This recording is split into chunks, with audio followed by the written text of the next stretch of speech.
चूहा और बिल्ली।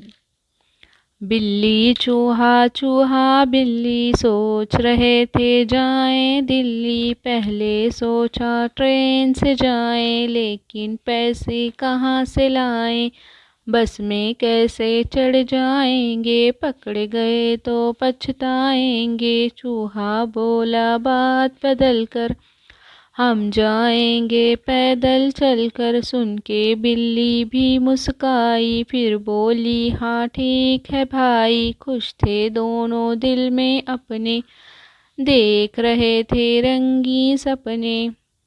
लाल किले को चिड़िया घर को, हम देखेंगे हर मंजर को। जामा मस्जिद अप्पू घर भी, लाट कुतुब की और सदर भी। जंतर मंतर भी जाएंगे, झूम